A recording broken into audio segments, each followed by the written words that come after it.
जैसे डूबते को तिनके का सहारा, वैसे ही 11th क्लास फिजिक्स में स्टूडेंट्स को डेरिवेशंस का सहारा होता है। मैंने प्रॉमिस किया था कि डेरिवेशंस में जल्दी अपलोड कर दूंगा, बट हाँ मैं थोड़ा सा लेट हो गया। बट हाँ, स्टार्ट करते हैं बेटा derivations. So equations of motion, पहला डेरिवेशन है फ्रॉम चैप्टर सेकंड से पहला डेरिवेशन है। डेरिवेशन स्टार्ट यहां से होता है कि एक पार्टिकल है बेटा जिसकी इनिशियल वेलोसिटी u है, ठीक है, और कुछ टाइम के बाद उसकी वेलोसिटी चेंज होती है और उसकी वेलोसिटी हो जाती है v। हमें ये निकालना है कि इसमें एक्सेलरेशन कितना है। तो इसकी जो फर्स्ट इक्वेशन है मोशन की, वो एक्सेलरेशन के साइड डील करती है। तो acceleration a is equal to dv by dt। First हमने क्या लिखा कि भाई वेलोसिटी में चेंज हुआ है तो dv बाई dt लिख दिया। क्रॉस मल्टीप्लाई करेंगे तो dv is equal to a into dt हो जाएगा। बहुत बढ़िया। अच्छा देखिए, dv और dt दोनों स्मॉल वैल्यूज हैं, छोटी छोटी वैल्यूज हैं। कंप्लीट बनाने के लिए हमें इनका इंटीग्रेशन करना पड़ेगा, तो हमने इनका इंटीग्रेशन कर दिया। इंटीग्रेशन का सिंबल ये होता है। इंटीग्रेशन जब आप कर रहे हैं तो उसका लिमिट भी लगानी पड़ेगी। तो हमने यहां पे 0 से t की लिमिट लगा दी, और वेलोसिटी देखिए स्टार्ट आपकी हुई थी u से और फाइनल वेलोसिटी v है, तो आपकी वेलोसिटी की लिमिट हो गई u से v। बहुत बढ़िया। चलिए, dv का इंटीग्रेशन हो जाने वाला है v, और ये आपने लिख दिया u, ये लिख दिया v is equal to a, और dt का इंटीग्रेशन t हो जाएगा और इसकी लिमिट है 0 से t। चलिए अब लिमिट पुट करते हैं। लिमिट पुट करने का तरीका आपको मालूम है, upper limit minus lower limit put किया जाता है। तो v minus u is equal to a t minus 0, क्योंकि आप लोअर लिमिट 0 पुट करेंगे तो 0 ही आंसर आ जाएगा। तो v is equal to u plus a t, ये आपके पास फर्स्ट इक्वेशन ऑफ मोशन हो गई। अब सेकेंड इक्वेशन ऑफ मोशन पे आते हैं, जहां पे बात की गई है डिस्प्लेसमेंट और टाइम की। तो देखिए, अगर आपको डिस्प्लेसमेंट पे पहुंचना है तो वेलोसिटी से स्टार्ट करते हैं। वेलोसिटी होता है आपका change of displacement upon time. अगर मैं क्रॉस मल्टीप्लाई कर दूं तो displacement is equal to velocity into time. ठीक है बेटा, फर्स्ट इक्वेशन ऑफ मोशन मतलब कि यहां से आपने वेलोसिटी की इक्वेशन पढ़ी हुई है, तो हमने यहां पे लिख दिया बेटा क्या, ds is equal to velocity की वैल्यू पुट कर दी u plus a t into dt। Again ds और dt स्मॉल वैल्यूज हैं, कंप्लीट वैल्यूज निकालने के लिए आप इंटीग्रेशन करेंगे, तो मैंने इनका इंटीग्रेशन कर दिया। चलिए भाई, ds का इंटीग्रेशन s होता है और dt का इंटीग्रेशन t होता है। तो t का मैंने अगर अंदर मल्टीप्लाई कर दिया तो ut हो गया प्लस का ये ए टी स्क्वायर हो गया। और इंटीग्रेशन का एक नियम है, जितनी वैल्यू पावर में होती है उतनी ही वैल्यू डिनोमिनेटर में होती है। तो ये ए टी स्क्वायर बाई 2, ये आपके पास सेकंड इक्वेशन ऑफ मोशन हो गई, जिसको आप s is equal to ut plus half a t square पढ़ते हैं। चलिए भाई, third equation of motion, third equation of motion जिसमें आप वेलोसिटी और डिस्प्लेसमेंट का रिलेशन निकालते हैं। तो देखिए, फर्स्ट में वेलोसिटी और टाइम का रिलेशन आपने निकाला है, सेकंड में डिस्प्लेसमेंट और टाइम का रिलेशन निकाला है, और थर्ड में वेलोसिटी और डिस्प्लेसमेंट का रिलेशन आप निकालेंगे। तो देखिए, इसको हम स्टार्ट करते हैं बेटा, acceleration is equal to dv by d से। ठीक है, इस इक्वेशन में आप करें ये कि आरएचएस में ds का मल्टीप्लाई कर दीजिए और ds का डिवाइड कर दीजिए, ये हमने एडिशनल किया है। अब आप जानते हैं एक चीज कि ये ds अपॉन dt v हुआ करता है, और इतने में आप v ds का वहां मल्टीप्लाई कर दीजिए, तो ये a इंटू ds हो गया, और ये आपके पास dv इंटू v हो गया। अगर मैं इसका इंटीग्रेशन करूंगा तो देखिए बेटा, अगर मैं v का dv से इंटीग्रेशन करूंगा तो अब देखिए लिमिट लगानी पड़ेगी। बोले सर आपने यहां तो लिमिट नहीं लगाई थी। जब लोअर लिमिट 0 हो और अपर लिमिट कुछ भी हो तो उसको लगाने का कोई सेंस बनता नहीं है, लेकिन यहां वेलोसिटी के केस में लोअर लिमिट 0 नहीं बल्कि u है, और जो हायर लिमिट है, अपर लिमिट है, वो v है। तो आपके पास यहां देखो ds की लोअर लिमिट 0 है और ऐसे तो इसको लगाने का सेंस नहीं है, बट इसको लगाने का सेंस है। तो मैंने a ds का इंटीग्रेशन क्या हो गया s। अब देखिए, dv का इंटीग्रेशन मान लीजिए v हो गया, v का v से मल्टीप्लाई किया, सो it will B v square, और नियम ये कहता है जितनी वैल्यू पावर में उतनी वैल्यू डिनोमिनेटर में। और यहां पे अभी लिमिट लगनी बाकी है u से v की, 2 का इधर मल्टीप्लाई कर दीजिए, तो 2as is equal to v square जो कि अपर लिमिट है माइनस यू जो कि लोअर लिमिट है। तो आपके पास देखिए 3 इक्वेशन ऑफ मोशन आ गई, और मेरे ख्याल से आपको बेहतर समझ में आ गई होंगी। चलिए बेटा आगे बढ़ते हैं, आप स्क्रीनशॉट ले लीजिए आप लेना चाहें तो। चलिए next one is vector addition by analytical method. 2 method होते हैं वेक्टर्स को ऐड करने के, एक पैरेललोग्राम लो और एक ट्रायंगल लो। आप कोई सी भी यूज कर लीजिए, आंसर सेम ही आता है, डायग्राम अलग अलग बनते हैं बस। तो देखिए आपके पास दो वेक्टर्स दिए हुए हैं, एक वेक्टर ये है, मैं इसको ए वेक्टर मान लूं, और दूसरा वेक्टर बी है, इसको मतलब बी वेक्टर मान लेते हैं। दोनों के बीच में जो एंगल है वो एंगल थीटा है। अब आपको अगर रिजल्टेंट निकालना है तो आप इन दोनों वेक्टर्स के बेसिस पे पैरेललोग्राम बना लीजिए। पैरेललोग्राम या ट्रायंगल कुछ भी बना लीजिए, हम पैरेललोग्राम बना लेते हैं। मींस इस लाइन के पैरेलल एक लाइन यहां बनाएंगे हम, ठीक है, और इस लाइन के पैरेलल एक लाइन यहां बनाएंगे। चलिए भाई, तो ये थोड़ा सा टेढ़ा बना है, कोई बात नहीं है। देखिए अभी तक, अब यहां से लेके यहां तक, मतलब दोनों वेक्टर की टेल से स्टार्ट करेंगे और दोनों वेक्टर के हेड को ज्वाइन करते हुए ये हमारा जो बन गया, दिस इज रिजल्टेंट। इसको हमने आर से लिख दिया, ये आर वेक्टर है अभी। चलिए अब क्या किया हमने, अगर मुझे इस रिजल्टेंट की वैल्यू निकालनी है, इसका मैग्नीट्यूड अगर निकालना है और डायरेक्शन निकालना है, तो एक काम करें, ये जो आपके पास ट्राइंगल है, this is A, this is B, this is C, ये जो ट्राइंगल है इसको राइट एंगल ट्राइंगल में कन्वर्ट कर देते हैं। राइट एंगल ट्राइंगल में कन्वर्ट करने के लिए क्या किया बेटा, हमने इस ए वेक्टर को एक्सटेंड किया आगे की तरफ, और कहां तक एक्सटेंड किया, सिर्फ वहां तक एक्सटेंड किया कि इस पे जब परपेंडिकुलर डाला जाए तो वो परपेंडिकुलर सी पॉइंट पे जाके मैच हो जाए। दैट्स इट, वहां पे हमारा ये वेक्टर कंप्लीट हो गया, ये डी हो गया। अब देखिए इधर, ये बी वेक्टर है तो बेटा ये भी बी वेक्टर है, और ये ए वेक्टर है तो ये ए वेक्टर है। ये वाला एंगल थीटा है तो ये वाला एंगल भी थीटा हो जाएगा। चलिए अब आपके पास ये जो ट्राइंगल है A B A C D triangle आपका राइट एंगल ट्राइंगल बन चुका है अब, ठीक है। लेकिन राइट एंगल ट्राइंगल में आप पाइथागोरस लगा सकते हैं। पाइथागोरस क्या हो जाएगा बेटा, A C square is equal to A D square plus C D square, but उसके लिए आपके पास बी डी और सी डी की वैल्यू होनी चाहिए। वो वैल्यू कैसे निकलेगी, तो देखिए फ्रॉम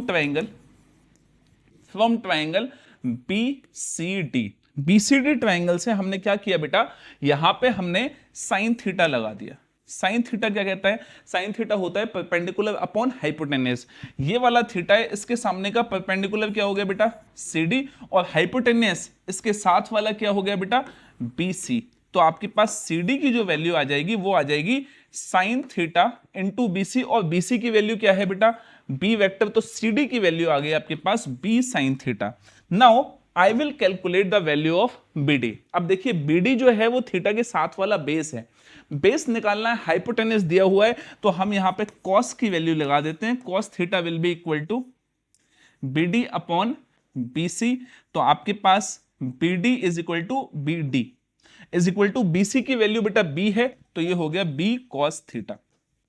आपके पास दोनों वैल्यूज आ गई।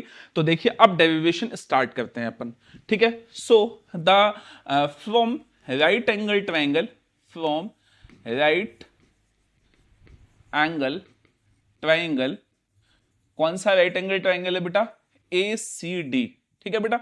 कुछ स्टेप्स में मैं बिल्कुल शांत हो जाऊंगा, आपको सिर्फ स्टेप सॉल्व करूंगा, आप देखते जाएंगे समझते जाएंगे। देखिए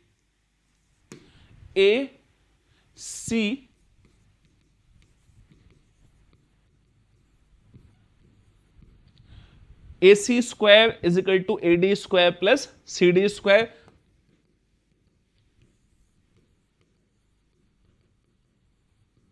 क्या ये बात समझ में आ गई? अगर मैं AD की बात करूं तो AD क्या AB और BD से मिलकर बना हुआ है। सो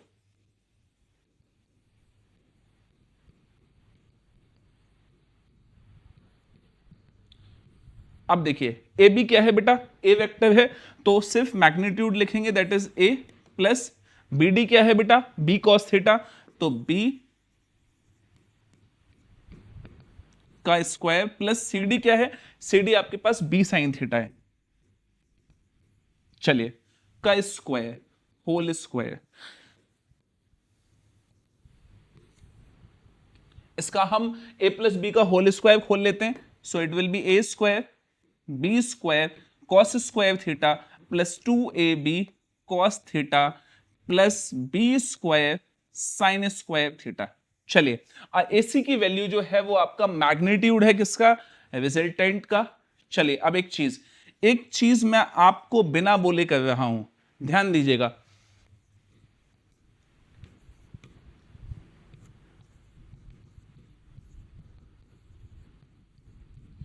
स्क्रीन पॉज कीजिए और सोचिए कहां से आया। देखिए अब वापस से देखिए B square cos square theta, B square sine square theta, B square common लिया sine square plus cos square theta. तो अब आपके पास वैल्यू जो आ जाएगी, आपको मालूम है आइडेंटिटी क्या होती है, सो इट विल बी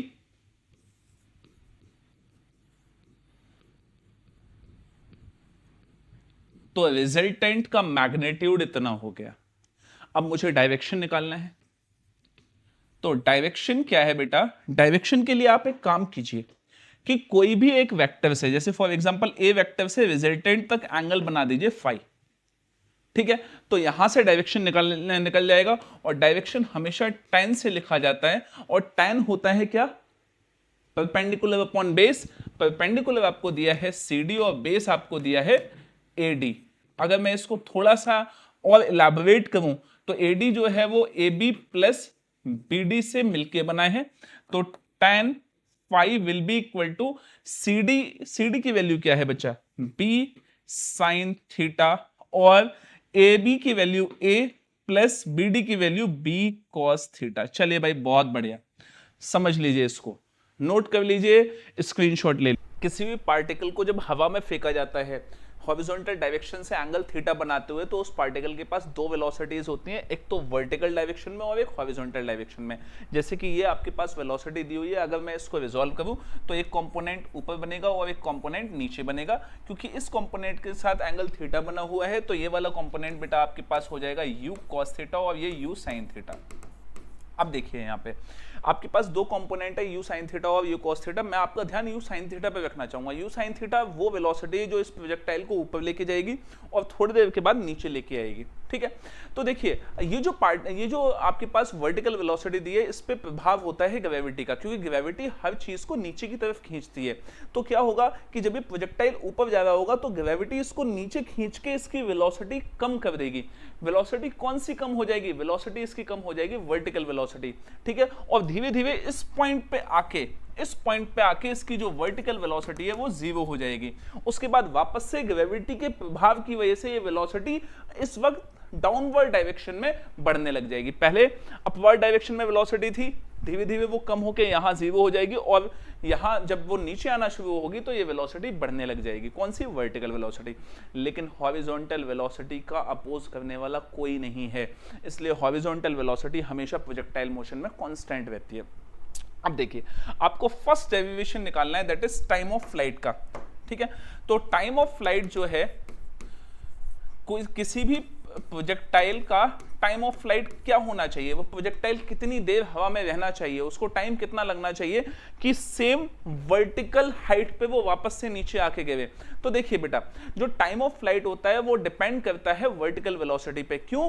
क्योंकि भाई टाइम का मतलब क्या हो गया कि कोई भी चीज कितनी देर में हवा में है, और कोई भी चीज कितनी देर में हवा में है वो इस बात पे निर्भर करता है कि आपने उसको कितना ऊपर फेंका है, आपने उसको कितनी वर्टिकल वेलोसिटी दी है। जितनी ज्यादा वर्टिकल वेलोसिटी आप उसको देंगे वो पार्टिकल उतनी ज्यादा देर हवा में रहेगा। इसका मतलब है टाइम ऑफ फ्लाइट डिपेंड करता है वर्टिकल वेलोसिटी पे। क्या ये बात समझ में आ गई आपको? तो हम टाइम ऑफ फ्लाइट निकालने के लिए सेकंड इक्वेशन का सहारा लेंगे। आपने इक्वेशन ऑफ मोशन पढ़ी हुई है, उसमें हम सेकंड इक्वेशन ऑफ मोशन का सहारा लेंगे। फर्स्ट और थर्ड का क्यों नहीं? फर्स्ट और थर्ड का इसलिए नहीं क्योंकि फर्स्ट और थर्ड में फाइनल वेलोसिटी भी आती है, हमें इस प्रोजेक्टाइल की फाइनल वेलोसिटी नहीं मालूम है अभी, तो हम सेकंड इक्वेशन का सहारा लेंगे। सेकंड इक्वेशन होती है s is equal to ut plus half at square, ठीक है। तो मैंने क्या किया दिया बेटा कि डिस्प्लेसमेंट कितना, वर्टिकल डिस्प्लेसमेंट ले लिया, वेलोसिटी कौन सी, वर्टिकल वेलोसिटी, और क्योंकि प्रोजेक्टाइल ऊपर जा रहा है तो बेटा इस यहाँ पे माइनस लगाएंगे, माइनस का हाफ एक्सेलरेशन की जगह g इंटू टी स्क्वायर, ठीक है। अब देखिए, क्योंकि प्रोजेक्टाइल की जो वर्टिकल हाइट है वो फेंकते टाइम और नीचे गिरते टाइम दोनों सेम है।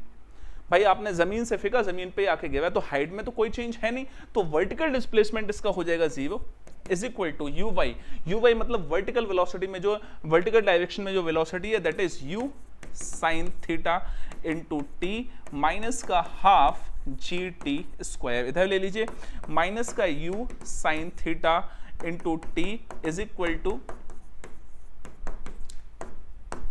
स्टेप्स देखते चलिए, cross multiply, so t is equal to 2u sin theta divided by g। So ये आपके पास टाइम ऑफ फ्लाइट आ गया। नेक्स्ट डेरिवेशन है इसमें, that is horizontal range, second, ज्यादा डार्क हो जाएगा। हॉरिजॉन्टल रेंज का सीधा मतलब है कि ये पार्टिकल कितना दूर गया है इस पॉइंट से हॉरिजॉन्टल डायरेक्शन में। तो हॉरिजॉन्टल रेंज जो है वो हॉरिजॉन्टल वेलोसिटी और टाइम के मल्टीप्लिकेशन से निकल आएगी। क्यों? क्योंकि भाई डिस्प्लेसमेंट ही तो है हॉरिजॉन्टल रेंज, तो डिस्प्लेसमेंट होता है वेलोसिटी इनटू टाइम, तो हमने हॉरिजॉन्टल डिस्प्लेसमेंट निकालने के लिए हॉरिजॉन्टल वेलोसिटी इनटू टाइम कर दिया। हॉरिजॉन्टल वेलोसिटी आपके पास क्या है, that is u cos theta, और टाइम क्या है, अब ये भी निकाला है 2u sin theta upon g। चलिए अब देखिए यहाँ पे u का u से मल्टीप्लाई u स्क्वायर हो जाएगा। अच्छा, ये 2 sin थीटा cos थीटा एक रिलेशन होता है मैथ्स में, that is 2 sin theta cos theta is equal to sin 2 theta, so it will be sin 2 theta divided by g। आपके पास ये फॉर्मूला आ गया हॉरिजॉन्टल रेंज का। एक और फॉर्मूला इसमें कैलकुलेट किया जाता है, दैट इज मैक्सिमम हाइट का, कि मैक्सिमम हाइट कितनी है। तो मैक्सिमम हाइट सीधी सी बात है, ऊपर कौन पहुंचाएगा प्रोजेक्टाइल को, वर्टिकल वेलोसिटी। तो थर्ड इक्वेशन लगाइए। अब सर पहले में तो आपने थर्ड नहीं लगाई थी, क्यों? देखो मैक्सिमम हाइट मतलब ये वाली पोजीशन, इस वाली पोजीशन पे आपके पास vertical velocity in y direction 0 है, और vertical velocity vertical velocity initial कौन सी है, u sin थीटा। तो आपके पास इनिशियल वेलोसिटी भी है वर्टिकल डायरेक्शन में, फाइनल भी है वर्टिकल डायरेक्शन में। थर्ड यूज कीजिए बेधड़क होके, तो v square is equal to u square plus 2as, तो v y square minus u y square is equal to minus का 2g, क्योंकि ऑब्जेक्ट ऊपर जा रहा है तो माइनस, और डिस्प्लेसमेंट क्या हो गया, मैक्सिमम हाइट। तो देखिए वी वाई कितना, वी वाई 0 माइनस का u y u sine theta का whole square is equal to minus 2g h max, minus से माइनस कैंसिल, तो आपके पास जो एच मैक्स की वैल्यू आएगी that will be u square sine square theta upon 2g। तो आपके पास ही मैक्सिमम हाइट की वैल्यू आ गई। इसमें एक और क्वेश्चन आता है, that is prove that path of projectile is parabola.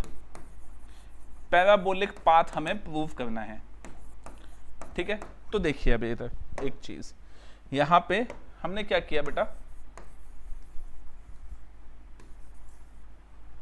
देखो पैराबोलिक पाथ प्रूव करना है। हमने कहा यहां से यहां तक का जो डिस्प्लेसमेंट रहा वो x रहा, आपके पास हॉरिजॉन्टल डायरेक्शन में जो वेलोसिटी थी ux that is u cos theta, और वर्टिकल डायरेक्शन में जो वेलोसिटी थी वो थी u sin थीटा। चलिए भाई बहुत बढ़िया, हमने सेकंड इक्वेशन का ही सहारा लेना है, लेकिन इस बार हमने पूरा पाथ फॉलो नहीं किया, तो वर्टिकल जो डिस्प्लेसमेंट है वो 0 नहीं होगा। सेकंड इक्वेशन कौन सी बेटा, एक minute, second equation s is equal to ut plus half a t square. ध्यान दीजिए इधर आपके पास जो वर्टिकल डायरेक्शन में डिस्प्लेसमेंट है वो y आ जाएगा, ठीक है, और वर्टिकल डायरेक्शन में डिस्प्लेसमेंट के लिए आपको वर्टिकल वेलोसिटी चाहिए, तो u y into t minus, क्योंकि ऑब्जेक्ट ऊपर जा रहा है तो माइनस का half into g into T square. ये इक्वेशन आपके पास बन गई। अब देखिए मैंने क्या किया, टाइम की वैल्यू आपको निकालनी है। यहां से टाइम की वैल्यू क्या निकल के आ जाएगी बेटा, आपके पास डिस्प्लेसमेंट है x और वेलोसिटी है आपके पास u cos थीटा। तो यहां पे हमने क्या लिख दिया, डिस्प्लेसमेंट है और x और वेलोसिटी है u cos थीटा, तो t is equal to time is equal to displacement upon speed that is t is equal to x upon u cos theta. ये आपके पास टाइम की वैल्यू आ गई। अभी हमने हॉरिजॉन्टल रेंज में भी ऐसे ही निकाला है। देखिए अभी तक y is equal to u y की value u sine theta into t की value x upon u cos theta, minus का half into g into t की value x square upon u square cos square theta. u से u cancel, तो y is equal to आ गया आपके पास x tan theta minus का half g x square upon u square cos square theta. अब ये पैराबोलिक पाथ है या नहीं, ये कैसे होगा, तो आपके पास y is equal to a x square plus b x plus c, ये पैराबोला की इक्वेशन है। अगर कंपेयर करूं तो ये पैराबोलिक पाथ ही प्रूफ होता है। तो this is all about projectile motion. Next one, centripetal acceleration. ध्यान से सुनिए बच्चा लोग, कोई भी पार्टिकल जब एक यूनिफॉर्म स्पीड से एक सर्कुलर पाथ में मूव करता है तो क्या होता है कि उसकी स्पीड तो सेम रहती है, लेकिन उसकी वेलोसिटी का डायरेक्शन हर पॉइंट पे बदलता है। ठीक है, और अगर वेलोसिटी का डायरेक्शन बदल रहा है इसका मतलब उस चीज के पास एक्सेलरेशन है।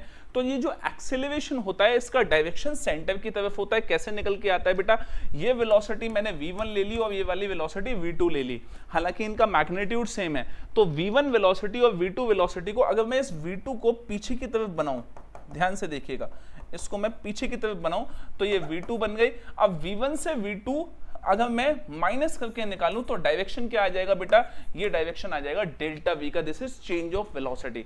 चेंज ऑफ वेलोसिटी का डायरेक्शन कहां है, सेंटर की तरफ, और इसी से एक्सेलरेशन निकलता है। That's why it is known as centripetal acceleration. यहां पे हमने क्या किया, यही ये वाला डायग्राम बना हुआ है और ये वाला डायग्राम ये है जो वेलोसिटीज के लिए बनाया है। तो देखिए आपके पास दो एंगल है, ध्यान से सुनिएगा। ये पार्टिकल, ये वाला पार्टिकल, कलर दूसरा ले लेता हूं, ये वाला पार्टिकल जब यहां से यहां पहुंचा था, इस जगह पहुंचा था, तो ये जो एंगल स्वैप हुआ था ये एंगल स्वैप हुआ थीटा। ठीक है, अच्छा इतना ही एंगल का चेंज आया होगा वेलोसिटीज में भी। देखिए ये पार्टिकल वापस से बना देता हूं, ये वाला पार्टिकल यहां से यहां पहुंचा है, क्या बात समझ में आ गई। तो एंगल का चेंज कितना आया, थीटा आ गया। अब यहां पे वेलोसिटी v1 थी और यहां पे वेलोसिटी क्या थी, v2 थी। तो अगर मैं इस v2 को यहीं बना दूं यहां पे लाके, तो इन दोनों के बीच में एंगल का चेंज भी क्या आ जाएगा, थीटा आ जाएगा। तो देखिए आपके पास ये v1 और v2 बस अलग अलग बना दिए गए हैं और ये चेंज क्या आ गया, डेल्टा v। तो देखिए ये वाला एंगल थीटा, ये वाला एंगल भी थीटा, ये वाला एंगल इज इक्वल टू ये वाला एंगल। मतलब दो ट्रायंगल के अगर दो एंगल्स इक्वल हो जाते हैं तो वो ट्रायंगल्स सिमिलर हो जाते हैं, और सिमिलर ट्रायंगल्स के अपोजिट साइड्स के रेशियो इक्वल होते हैं।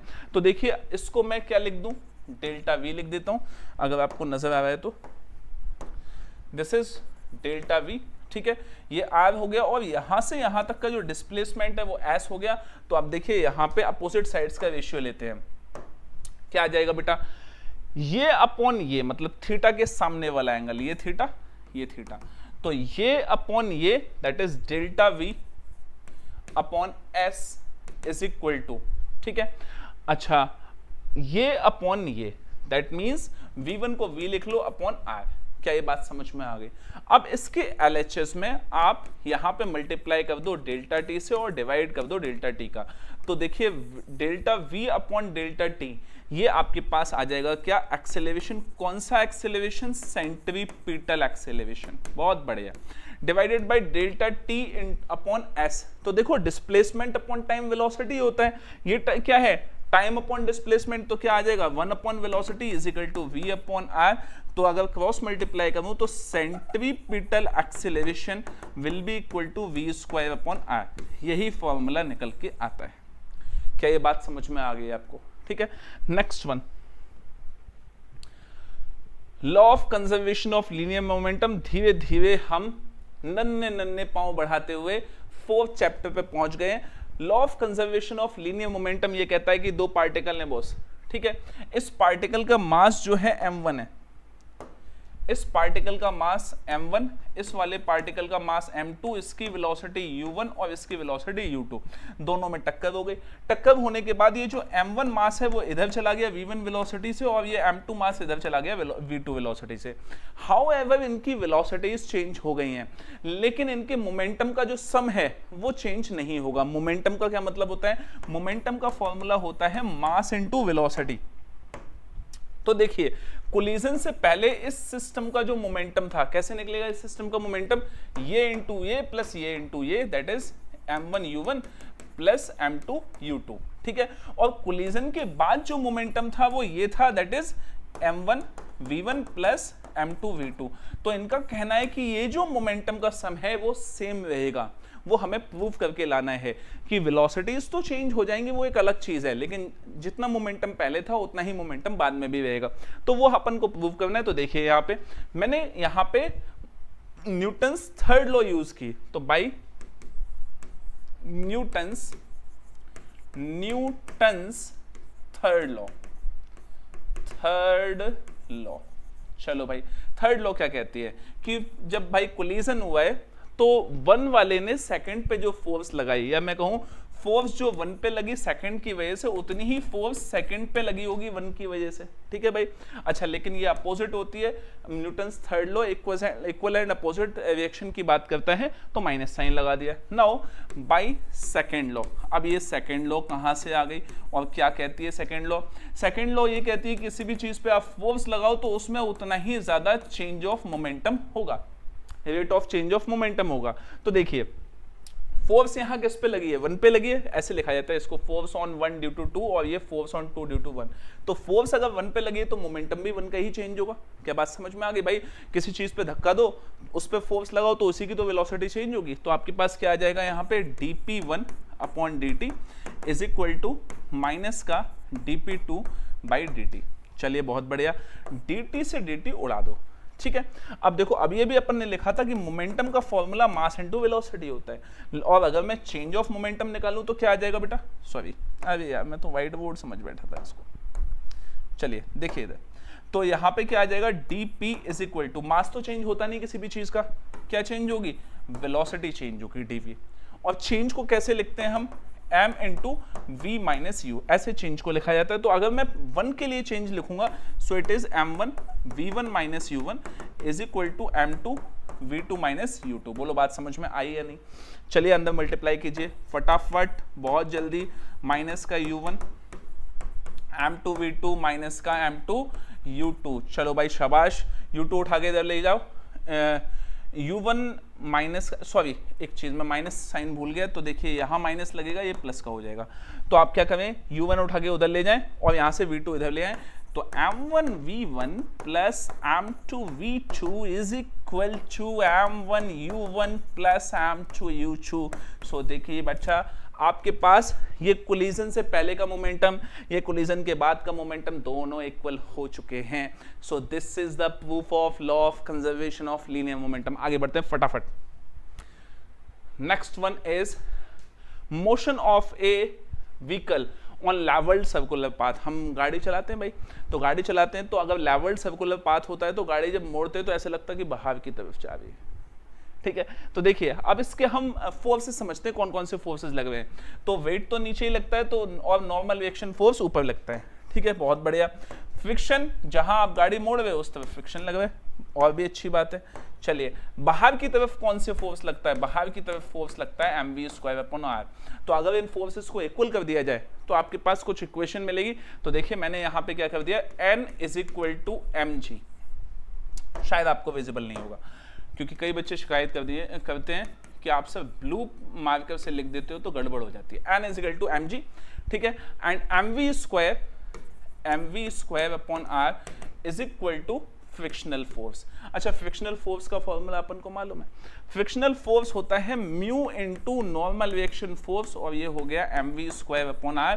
ये फर्स्ट, ये second divide 2 by 1, so mv square upon r is equal to mu and divided by n।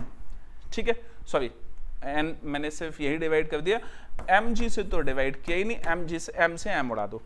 ठीक है, n से n कैंसिल कर दो, तो देखिए आपके पास वैल्यू क्या आ जाएगी, v square upon r g is equal to mu, so v square is equal to mu r जी।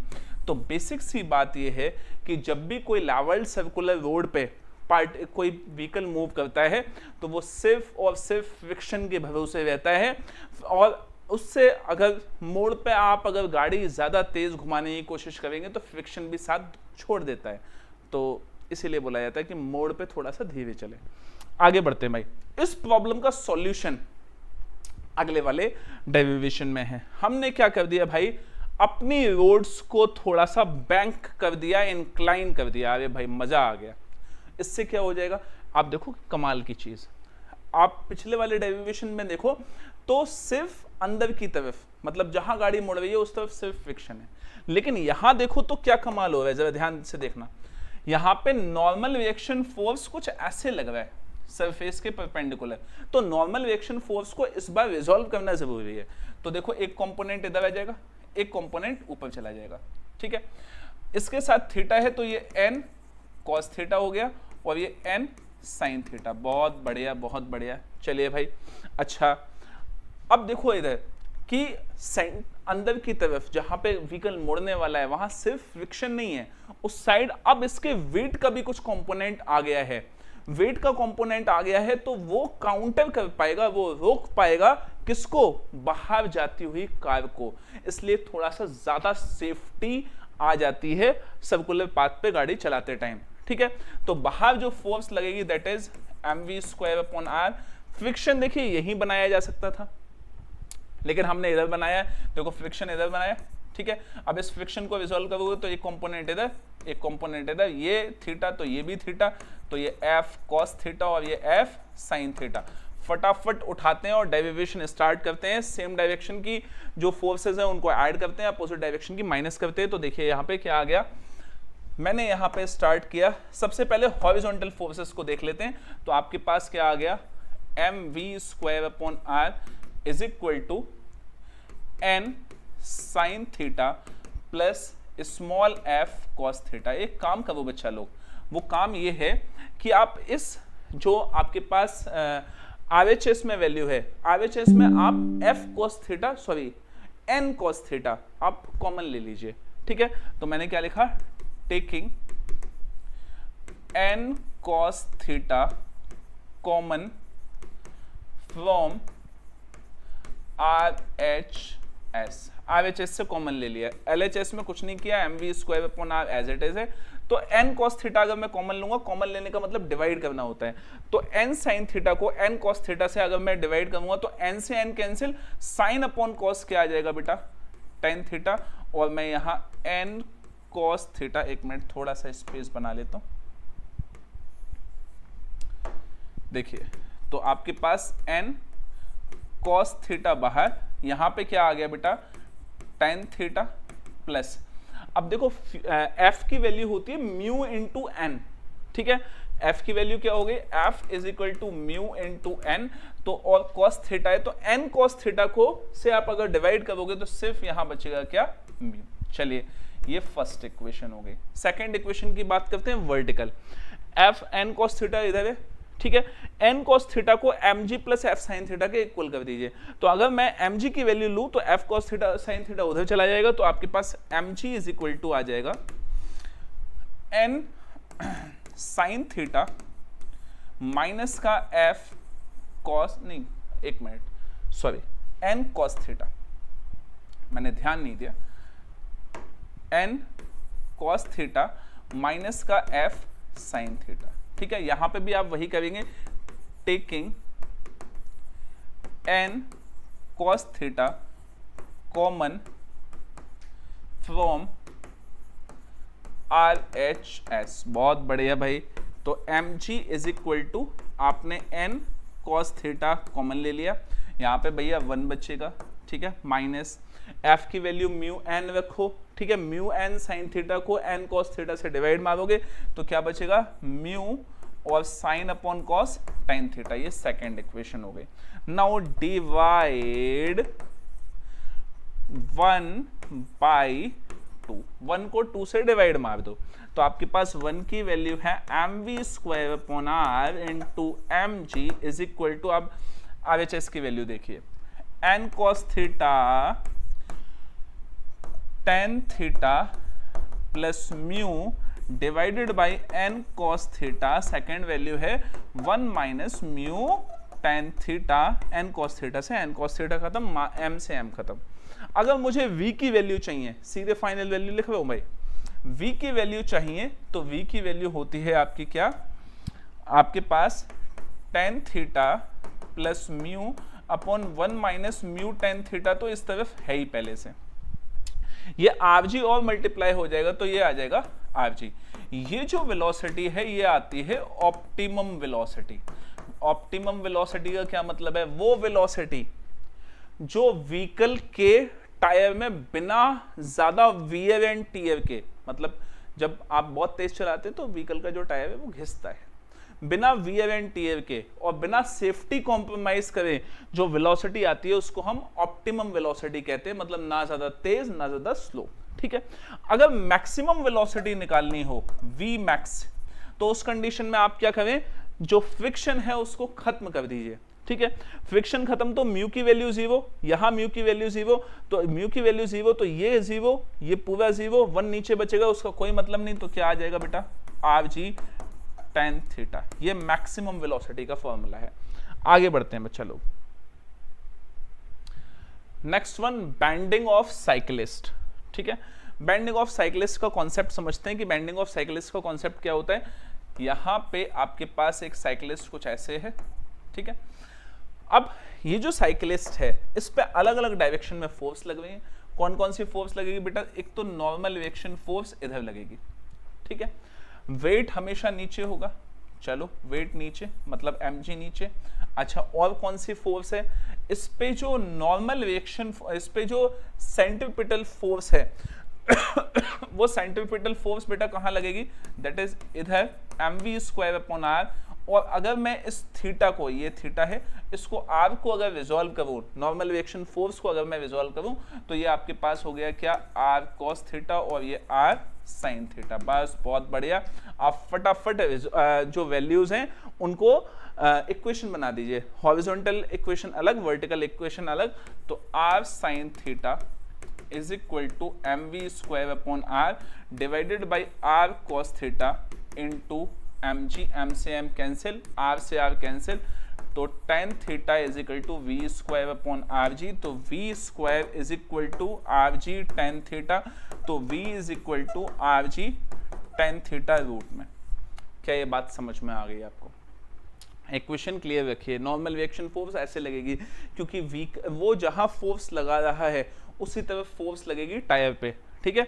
इस तरफ फोर्स लगेगी कुछ इस तरह से, और वर्टिकल से जितना ज्यादा एंगल वर्टिकल से कैलकुलेट होगा। अच्छा, अब इसमें फ्रिक्शन तो है नहीं, फ्रिक्शन नहीं है, mv²/r कहाँ लगेगी भाई, अगर ऐसे मोड़ रहा है तो बेसिक सी बात है, व्हीकल कहाँ जाने की कोशिश कर रहा है, बाहर की तरफ, तो mv²/r बाहर लगेगा, r sin थीटा अंदर की तरफ लगेगा। चलिए भाई आगे, नेक्स्ट वन। बढ़ते बढ़ते 5th चैप्टर पे आगे, ठीक है। 5th चैप्टर क्या कहता है, work energy theorem. Work energy theorem कहते हैं कि भाई एक पार्टिकल था, ठीक है। अब ये जो पार्टिकल है वो u वेलोसिटी से चल रहा था, हमने इस पे फोर्स लगाई। फोर्स क्या लगाई, वर्क डन किया, कुछ वर्क डन किया इस पे, तो वर्क डन किया तो इसकी वेलोसिटी बढ़ जाएगी। तो वर्क एनर्जी थ्योरम क्या कहती है कि ये जो वर्क डन है वो चेंज ऑफ काइनेटिक एनर्जी के इक्वल होगा, क्योंकि भाई अगर वेलोसिटी चेंज होगी तो काइनेटिक एनर्जी भी चेंज होगी। तो इसका मतलब क्या है, वर्क एनर्जी थ्योरम की स्टेटमेंट क्या है, work done on an object will be equal to its change of kinetic energy, ठीक है। ये पहला डेरिवेशन है अभी तक का जिसमें मैंने स्टेटमेंट लिखाया है। सर किसी और डेरिवेशन में स्टेटमेंट नहीं होता? हाँ नहीं होता, सिर्फ एक में होता है, वो है आपका law of conservation of linear momentum. Law of conservation of linear momentum में आप लिख सकते हैं, क्या लिखेंगे, सीधी सी बात है, यही लिखेंगे कि कोलिजन के पहले का the sum of momentum before collision will be equal to the sum of momentum after collision, और उसके बाद ये स्टेटमेंट है। मैं देखता हूँ बहुत सारे डेरिवेशंस में स्टेटमेंट की भरमार होती है, उसकी जरूरत है ही नहीं कहीं पे, आपको मार्क्स जो है वो ऐसे ही मिलेंगे।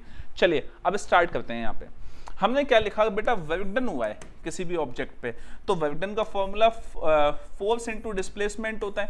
फोर्स को ओपन कर वो मास इनटू एक्सेलरेशन होता है, ठीक है, बहुत बढ़िया। अच्छा, अपन को मालूम है by third equation of motion, that is v² - u² is equal to 2as होता है। तो as की अगर मैं वैल्यू निकालूं तो v² - u²/2 होता है।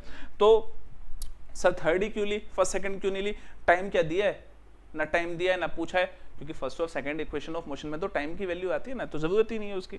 तो आपके पास वर्क डन जो आ गया बेटा, वो आ गया मास इनटू as की जगह मैंने वैल्यू रख दी v² - u²/2, तो w is equal to mv²/2, sorry w बना दिया, mv²/2 माइनस का mu²/2। अब v क्या है, फाइनल वेलोसिटी है, तो ये काइनेटिक एनर्जी फाइनल हो जाएगी, माइनस ये काइनेटिक एनर्जी इनिशियल हो जाएगी, बात खत्म। This is all about work energy theorem, और कई बार ये पूछी जाती है एग्जामिनेशन में। आगे बढ़ते हैं, next one, law of conservation of mechanical energy. Mechanical energy, देखिए मैकेनिकल एनर्जी दो एनर्जी से मिलकर बनी होती है, एक तो काइनेटिक एनर्जी और एक पोटेंशियल एनर्जी। अब ध्यान से सुनना, एक ऑब्जेक्ट को क्या किया हमने, इस पोजीशन से नीचे गिरा दिया, पोजीशन ए से नीचे गिराया, तो ड्रॉप किया है तो उसकी वेलोसिटी 0 होगी, ठीक है। अब जैसे ही आपने छोड़ा, क्या ग्रेविटी ने उसको खींचना शुरू कर दिया। अब ग्रेविटी उसको खींच रही है तो उसकी वेलोसिटी क्या होगी, बढ़ेगी। तो कौन सी एनर्जी बढ़ेगी, काइनेटिक एनर्जी बढ़ेगी। लेकिन अगर वो नीचे आ रहा है पार्टिकल, तो जो उसकी हाइट है अर्थ से, ग्राउंड से, क्या वो हाइट कम होती जा रही है, और अगर हाइट कम होगी तो कौन सी एनर्जी कम होगी, पोटेंशियल एनर्जी। तो इसका मतलब है काइनेटिक एनर्जी इंक्रीज हो रही है, पोटेंशियल एनर्जी खत्म हो रही है, कम हो रही है। और काइनेटिक एनर्जी ये आ कहां से रही है, पोटेंशियल एनर्जी ही काइनेटिक एनर्जी में कन्वर्ट हो रही है। क्या ये बात समझ में आ गई? दोनों फोर्सेस, दोनों एनर्जीज आपस में कन्वर्टेबल होती है। तो हमें ये प्रूव करना है कि जो 3 अलग अलग पोजीशंस हैं, इन 3 अलग अलग पोजीशंस में टोटल एनर्जी एक जैसी आएगी। तो देखिए सबसे पहले निकालते हैं एट पोजीशन ए, ठीक है। अगर मैं बात करूं टोटल एनर्जी की, तो टोटल एनर्जी का फॉर्मूला होता है potential energy plus kinetic energy. तो total energy is equal to, देखिए काइनेटिक एनर्जी क्योंकि इनिशियल वेलोसिटी 0 है तो 0 रखने का, और पोटेंशियल एनर्जी कितनी, पोटेंशियल एनर्जी तो ग्राउंड से mgh फॉर्मूला होता है, हाइट ग्राउंड से मेजर होती है, तो हाइट कितनी है, h है, तो फॉर्मूला आ गया mgh। तो total energy is equal to mgh, that's it, ठीक है। नाउ अब बात करेंगे अपन पोजीशन बी की। सो एट पोजीशन बी मतलब ये, अब देखो यहां पे फॉर्मूला तो वही लगाएंगे, total energy is equal to kinetic energy plus potential energy. Kinetic energy इस बार 0 नहीं होगी तो लिखो हाफ mv²। पोटेंशियल एनर्जी कितनी, पोटेंशियल एनर्जी के लिए हाइट ग्राउंड से मेजर होती है, तो ग्राउंड से हाइट है कितनी, h माइनस एक्स, तो ये हो गया mgh माइनस एक्स। बहुत बढ़िया। अब देखिए इधर वेलोसिटी हमें मालूम नहीं है कि वेलोसिटी होगी कितनी, तो निकालो वेलोसिटी। तो देखिए सेकंड पोजीशन पे वेलोसिटी कितनी आ जाएगी, वही थर्ड इक्वेशन ऑफ मोशन लगाइए, तो v सेकंड पोजीशन पे, मतलब बी पोजीशन पे, vb² minus ua² is equal to आपके पास आ गया 2as, मतलब कि इनिशियल वेलोसिटी भाई ऊपर से ही तो ड्रॉप हुआ था, फिर वेलोसिटी गेन की है, तो ये तो 0 हो गया। vb² इज इक्वल टू आपके पास आ गया क्या, 2, और एक्सेलरेशन को g लिखा, डिस्प्लेसमेंट यहां से यहां तक का कितना है, x है, तो vb² is equal to 2gx। बहुत बढ़िया, यहां पे vb² लिख दो, तो total energy is equal to half m into 2gx plus का mgh माइनस एक्स। 2 से 2 उड़ा दो, देखो क्या क्या कॉमन आता है, mg कॉमन आ जाएगा, mg कॉमन लिया, x बचा, यहां बचेगा h माइनस एक्स, x से x उड़ा दिया, तो आपके पास जो टोटल एनर्जी की वैल्यू आ जाएगी बच्चा, दैट इज mgh, कहां पे, पोजीशन बी पे, ठीक है। सेम वैल्यू रहनी चाहिए, पोजीशन घटनी नहीं चाहिए, ठीक है। स्टार्ट करते हैं next one. Next one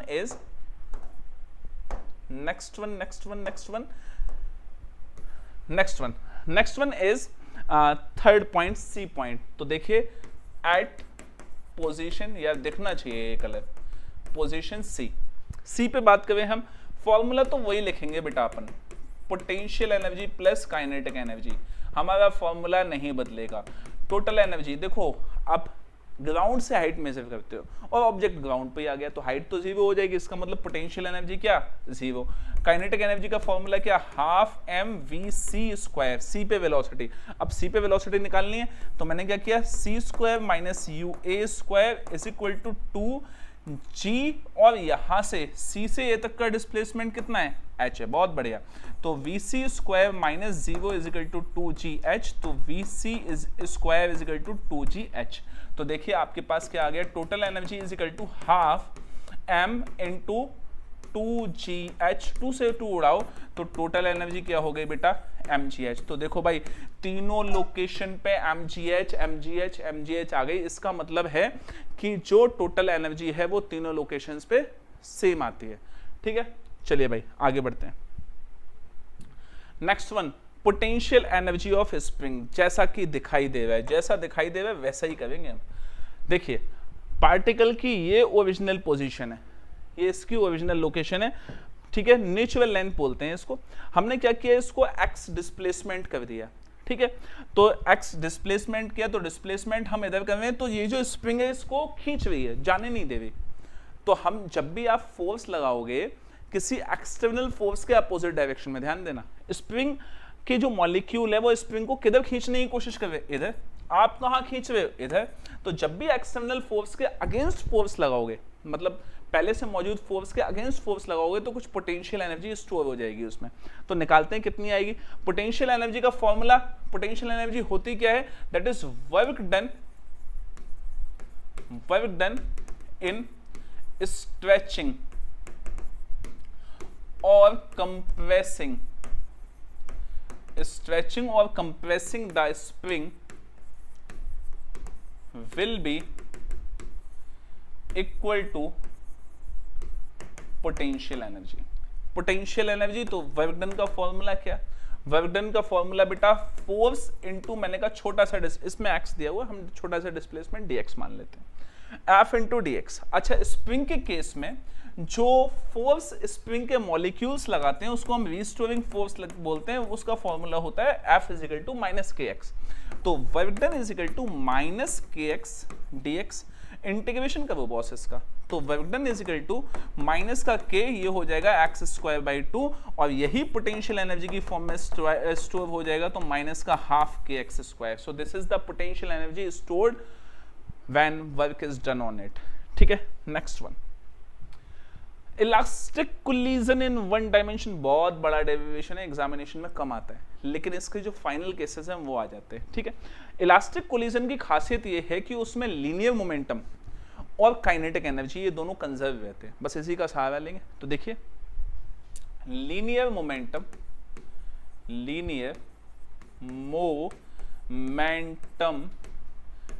is conserved, linear momentum conserve रहता है। तो देखिए लीनियर मोमेंटम का फॉर्मूला क्या है बेटा, m1u1 plus m2u2 is equal to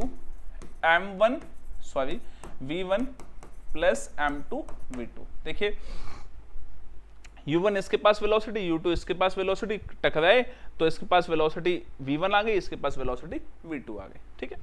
चलिए अच्छा कंजर्व रहेगा तो ये, अच्छा इसको आप नाम दे दो क्या, इक्वेशन ए, या 1 नाम दे दो, ए क्या होता है 1 नाम दे दो, चलो 1। अच्छा अब इसके बाद मैं यार मिटा ही देता हूँ, बहुत ज़्यादा आज ही सुबह बच्चे को मना कर रहा था कि ऐसे एक लाइन से काट दिया करो, बस ऐसे मत करो, खुद ही कर दिया। चलिए आप देखिए, तो मैंने क्या किया बेटा, m1 को एक साथ लिख लो, तो ये u1 माइनस v1 हो जाएगा, ये इधर आ जाएगा, और इज इक्वल टू m2 को एक साथ लिख लो, तो आपके पास m2 v2 माइनस u2 हो जाएगा, ठीक है। चलिए अब इसको सेकंड नाम दे दिया। Now kinetic energy also remains conserved, kinetic energy भी कंजर्व रहती है भैया, ठीक है। तो काइनेटिक एनर्जी का फॉर्मूला क्या बेटा, हाफ, आप इसी फॉर्मूले को चेंज कर लीजिए, तो आपके पास क्या आ जाएगा, half m1 u1 square plus half m2 u2 square is equal to half m1 v1 square plus half m2 v2 square, ठीक है। चलिए हाफ कैंसिल हो जाएगा, m1 के टर्म में एक साथ लिखिए, m1 हो गया आपके पास u1 square minus v1 square is equal to m2 हो गया आपके पास v2 square minus u2 square. चलिए भाई ये आपके पास थर्ड इक्वेशन हो गई। नाउ डिवाइड, डिवाइड किससे किसको करोगे, थर्ड बाई सेकेंड, थर्ड को सेकेंड से डिवाइड कीजिए, तो आप देखिए थर्ड को मैं लिखता हूं m1, अब मैं u1 square minus v1, a square minus b square का फॉर्मूला क्या होता है, a minus b into a plus b, तो आपके पास हो गया क्या, u1 minus v1 into u1 plus v1 is equal to m2 की वैल्यू लिखते हैं, m2 v2 minus u2 into v2 plus u2 divided by, अब इसकी वैल्यू क्या है बेटा, ऊपर से m1 u1 minus v1 is, और यहां पे क्या आ गया बेटा, m2 v2 माइनस u2, तो ये देखिए पूरा कैंसिल। यहाँ पे क्या बचेगा, u1 plus V one is equal to V2 plus u2। यहाँ से आप कोई भी v की वैल्यू निकाल लीजिए, तो v की वैल्यू मैंने लिखी v1 is equal to V2 plus u2 minus u1, ठीक है। और इस वैल्यू को पुट v1 इन फर्स्ट में पुट कर दीजिए, देखिए क्या आंसर आता है आपके पास। फर्स्ट में पुट करेंगे तो आपके पास आ गया बेटा m1u1 plus m2u2 is equal to m1 v1 की वैल्यू आपके पास आ गई क्या, v2 plus u2 minus u1, ठीक है। माइनस का आपके पास यहां पे आ गया प्लस का m2v2। चलिए भाई अंदर मल्टीप्लाई करेंगे अगले केस में, तो m1v2 plus m1u2 minus m1u1 plus का m2v2। चलो यहाँ पे सिर्फ v2 वाला टर्म एक साथ छोड़ो, बाकी सब इधर ले आओ। तो आपके पास पहले से यहाँ क्या है, m1u1 प्लस m2u2, ठीक है। ये m1u2 इधर आएगा तो माइनस का हो जाएगा, माइनस का m1u2, और ये इधर आएगा तो प्लस का m1u1 इज इक्वल टू, दोनों में से आप v2 कॉमन ले लीजिए, m1 प्लस m2 आ जाएगा। चलो भाई बहुत बढ़िया, m1u1 दोनों ऐड हो जाएंगे, तो आपके पास 2 m1u1, अच्छा m2u2 और m1u2, तो यहाँ पे प्लस का u2 कॉमन ले लिया, m2 माइनस m1, ठीक है। और डिवाइड में कर दिया क्या, m1 plus m2 is equal to v2। तो आपके पास ये डेरिवेशन आ गया, बड़ा डेरिवेशन है, ठीक है। अभी भी अधूरा ऐसे है कि यहाँ से अगर आप v2 की वैल्यू निकाल के डालो इसी तरह से, किसमें, 1 में, ये 3-4 स्टेप सॉल्व करने के बाद आपके पास v1 की वैल्यू आएगी। क्वेश्चन कहाँ से आता है, क्वेश्चन पूरा डेरिवेशन कोई नहीं पूछता, बड़ा डेरिवेशन है, कोई दे दे तो खैर एक अलग बात है, बट बहुत रेयर चांस होता है। तो कैसे होता है, होता ये है बच्चा कि इसमें क्या किया जाता है, इसके केसेस पूछे जाते हैं। फाइनल में केसेस होते हैं कि दो इक्वल मास की ऑब्जेक्ट्स जो है वो टकरा रहे हैं, तो फाइनल वेलोसिटीज का क्या होगा।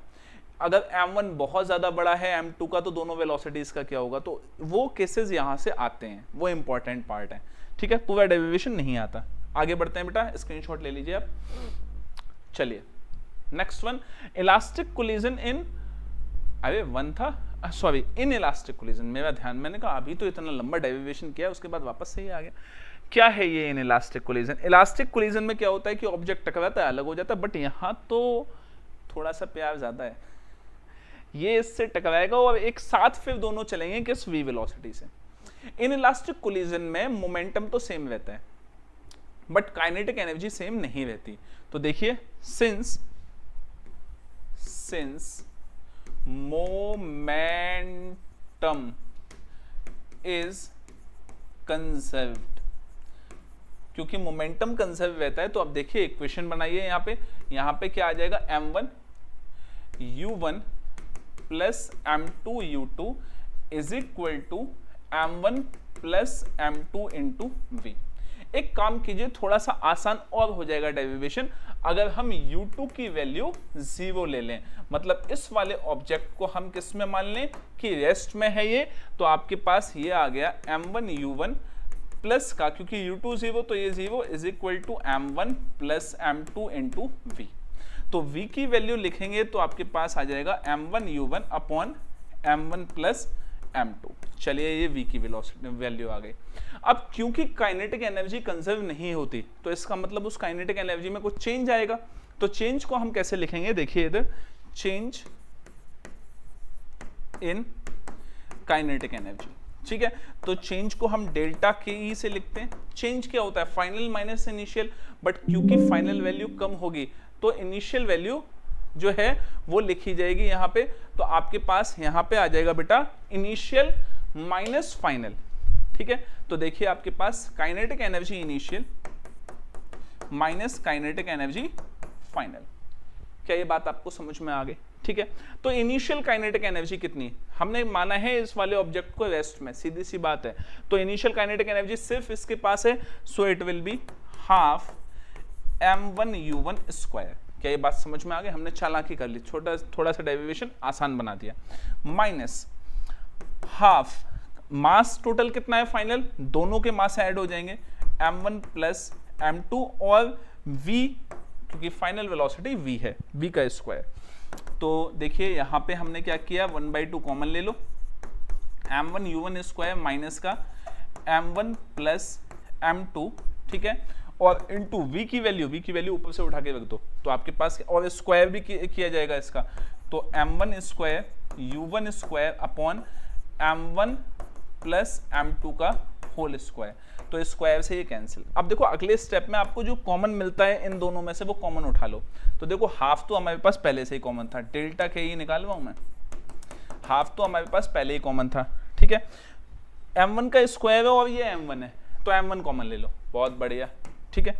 ये u1 का स्क्वायर है, ये u1 का स्क्वायर है, उठा लो, कॉमन ले लो, बहुत बढ़िया। चलिए आपके पास क्या आ गया, यहाँ पे कुछ नहीं बचा, 1 बचा है, और यहाँ क्या बचा है, यहाँ m1 का स्क्वायर था, कॉमन क्या लिया है आपने, m1 लिया है, तो सिर्फ m1 बचेगा, m1 upon m1 plus m2, ठीक है। एक मिनट इसको मिटा देता हूँ, नहीं तो ये कंफ्यूजन करेगा रेस्ट वाला स्टेटमेंट। अरे कहाँ भाग रहा है भाई, चलो देखो टूटा तो नहीं, हाँ देखिए यहाँ पे, अब यहाँ एलसीएम ले लेते हैं, तो delta K E is equal to half m1 u1 square, LCM लेंगे तो m1 plus m2 minus m1 upon m1 plus m2, तो m1 से m1 कैंसिल हो गया, ठीक है। तो आपके पास वैल्यू आ गई क्या, delta kinetic energy is equal to half m1 u1 square, अंदर से क्या आ जाएगा बेटा, m2 divided by m1 plus m2, ये आपके पास ब्रैकेट में। सो ये डेरिवेशन एग्जाम में आ जाता है, लॉस ऑफ काइनेटिक एनर्जी का। मेरे ख्याल से आपको समझ में आ गया होगा, ठीक है, स्क्रीनशॉट ले लीजिएगा। आगे बढ़ते हैं, इन इलास्टिक या इलास्टिक कोलिजन इन 2 डायमेंशन। देखो क्या होता है बेटा कि जब हेड ऑन कोलिजन होता है, हेड ऑन कोलिजन मतलब सेंटर ऑफ मास से सेंटर ऑफ मास टकराते हैं तो ऑब्जेक्ट सीधे आगे जाते हैं। लेकिन होता क्या है कि जब सेंटर ऑफ मास इसका यहाँ हो, ठीक है, और ये ऐसे जा रहा हो आगे, और दूसरे का सेंटर ऑफ मास यहाँ हो, जैसी ये कंडीशन है, तो क्या होगा बेटा, ये वाला जो है, इसको मैं दूसरा कलर दे देता हूँ, ये वाला इधर भाग जाएगा, ठीक है, और ये वाला टकराने के बाद, ये वाला टकराने के बाद इधर चला जाएगा। वही कंडीशन यहाँ दी हुई है। दोनों सेंट्रल लाइन से θ1 और θ2, हम ये मान लेते हैं कि दोनों में एंगल थीटा बन रहा है, ठीक है, दोनों में एंगल क्या है, थीटा है। एक m1 इधर जा रहा है और एक m2 उधर जा रहा है। फाइनल वेलोसिटी इसके पास v2 है और इसके पास v1 है। दूसरा वाला जो था वो रेस्ट में था। तो अब देखिए, अब स्टार्ट करते हैं। तो सबसे पहले इनिशियल मोमेंटम, तो देखिए इनिशियल मोमेंटम सिर्फ और सिर्फ जो है वो सिर्फ और सिर्फ इसके पास है। किसके पास, 1 के पास। तो आपके पास क्या आ गया बेटा, P initial is equal to m1 u1, क्योंकि m2 का तो मोमेंटम 0 है, वेलोसिटी 0। अब फाइनल मोमेंटम की बात करते हैं। फाइनल मोमेंटम निकालने के लिए हम क्या करेंगे, देखिए अगर इन वैल्यूज को जो आपके पास m2, ये जो वेलोसिटी के वेक्टर्स हैं, इनको जब आप रिजॉल्व करेंगे तो देखिए एक कंपोनेंट ऊपर जाएगा, यहाँ पे इसका एक कंपोनेंट ऊपर, एक कंपोनेंट ये ऊपर, ठीक है, और एक कंपोनेंट इधर। तो ये वाला जो कंपोनेंट है वो आपके पास हो जाएगा m2 v2, ये v2 है तो v2, और क्योंकि एंगल इसके साथ थीटा है तो ये साइन थीटा, और ये m2 v2 cos theta. Similarly इसके भी 2 कंपोनेंट हो जाएंगे, 2 कंपोनेंट इसके, एक कंपोनेंट नीचे, एक कंपोनेंट इधर। तो ये आपके पास m1 v1 साइन थीटा और ये m2 v2 cos थीटा। तो देखिए यहाँ पे फाइनल मोमेंटम आप जो निकालेंगे वो 2 अलग अलग एक्सिस में निकालेंगे। फॉर एक्स एक्सिस, अगर मैं एक्स एक्सिस की बात करूं तो एक्स एक्सिस पे दोनों के मोमेंटम्स ऐड हो रहे हैं। तो px is equal to m1 v1 cos theta plus m2 v2 cos theta. अगर मैं py की बात करूं तो m1 v1 sin theta minus का m2v2 sin थीटा। क्या ये बात समझ में आ गई? आपके पास ये दोनों अपोजिट डायरेक्शन है तो माइनस कर दिया हमने। अच्छा, काइनेटिक एनर्जी की बात करते हैं।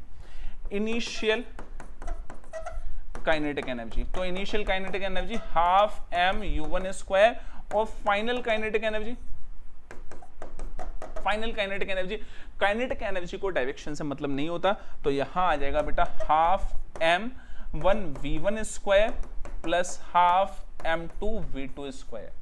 क्या ये बात समझ में आ गई? सिर्फ इतना सा।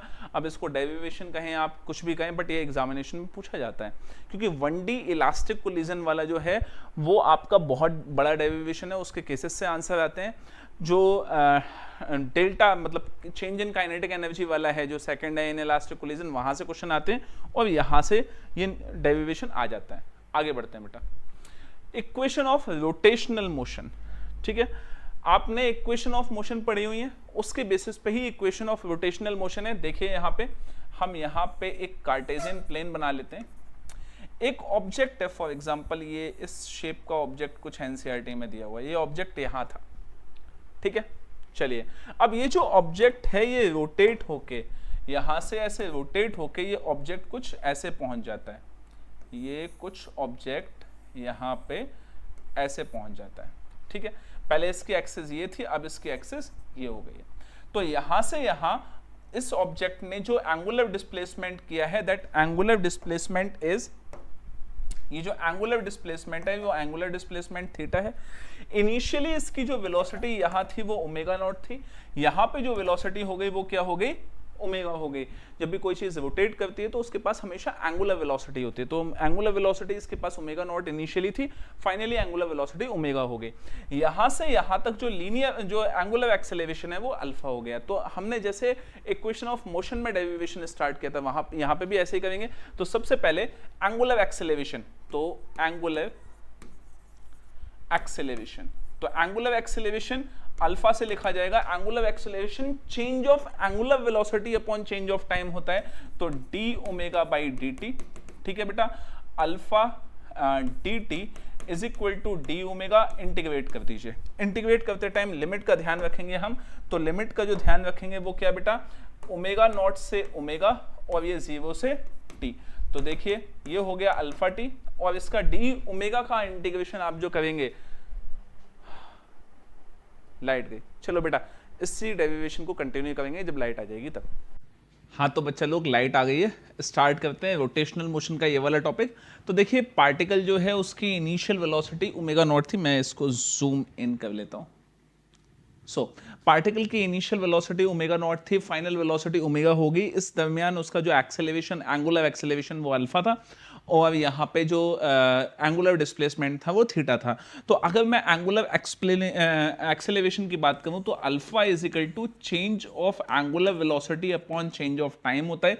हालांकि ये काफ़ी सारी चीज़ें मैं लिख चुका था यहाँ पे, तो वापस से इसको लिख लेते हैं। तो d v is equal to alpha into D T. So इसको इंटीग्रेट कर दीजिए, ओमेगा नॉट से ओमेगा तक का इंटीग्रेशन होगा, ये 0 से टी का इंटीग्रेशन होगा। इसका इंटीग्रेशन बेटा आपके पास हो गया ओमेगा, लिमिट ओमेगा नॉट से ओमेगा की लगी हुई है, और ये अल्फा टी हो गया। तो final limit omega minus initial limit omega nought is equal to alpha t. So आपके पास omega is equal to omega not plus alpha t, ये आपके पास फर्स्ट इक्वेशन आ गई। अगर मैं सेकंड इक्वेशन की बात करूं तो वैसे ही होगी जैसे इक्वेशन ऑफ मोशन की थी, that is velocity, that is angular velocity is equal to change in displacement upon time. तो यहाँ पे आपके पास D theta is equal to omega into dt हो जाएगा, और हमने ओमेगा की वैल्यू अभी अभी निकाली है। So D theta is equal to omega not plus alpha into T into D T. So D theta will be equal to, अगर मैं इसको इंटीग्रेट कर दूं तो आपके पास डी थीटा का इंटीग्रेशन थीटा हो जाएगा यहाँ पे। तो आपके पास वैल्यू आ गई बेटा थीटा इज इक्वल टू, यहाँ पे डी टी का इंटीग्रेशन टी हो जाएगा, ओमेगा नॉट से मल्टीप्लाई होगा तो ओमेगा नॉट टी प्लस का alpha t square divided by 2। तो ये आपके पास सेकंड इक्वेशन ऑफ मोशन हो गई। अगर if I talk about the third equation of motion, तो याद रखिए third equation of motion alpha से स्टार्ट होती है। So alpha will be equal to d omega by d T. यहां पे आपको क्या करना है, डी थीटा का मल्टीप्लाई, डी थीटा का divide, D theta. So D theta by d T omega हो जाएगा और इसको इधर मल्टीप्लाई कर दीजिए तो आपके पास आ गया क्या, alpha d theta is equal to omega into d omega. Integration कीजिए फटाफट, लिमिट लगाइए ओमेगा नॉट से ओमेगा की और यहां से 0 से थीटा की, तो ये अल्फा थीटा इस साइड हो जाएगा और यहां हो जाएगा ओमेगा स्क्वायर बाई 2 और limit as it is omega naught से ओमेगा की लगी हुई है, 2 का उधर मल्टीप्लाई कीजिए, 2 alpha theta is equal to omega square minus omega naught square. So it is all about the equation of rotational motion. ठीक है बेटा, चलिए आगे स्टार्ट करते हैं next one. Effect of g due to height, gravitational acceleration पे क्या फर्क पड़ता है हाइट के चेंज होने से या डेप्थ के चेंज होने से। पहले हाइट की बात करेंगे, तो सबसे पहले आप क्या कीजिए, यहां पे ग्रेविटेशनल एक्सेलरेशन कैलकुलेट कर लीजिए। मैं यहां पे इस पॉइंट को क्यू नाम दे देता हूं, ठीक है। तो gravitational acceleration, gravitational acceleration at Q point. So ये सरफेस है, तो सरफेस पे जो ग्रेविटेशनल एक्सेलरेशन होता है वो आपके पास जी एम अपॉन आर जो है उसका अर्थ का रेडियस हो गया g M upon are square, इसको नंबर 1 नाम दे दिया। Now gravitational acceleration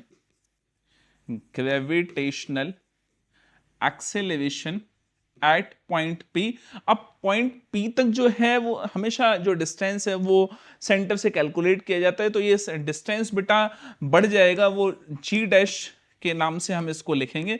so it will be r plus H का होल स्क्वायर, ये सेकेंड।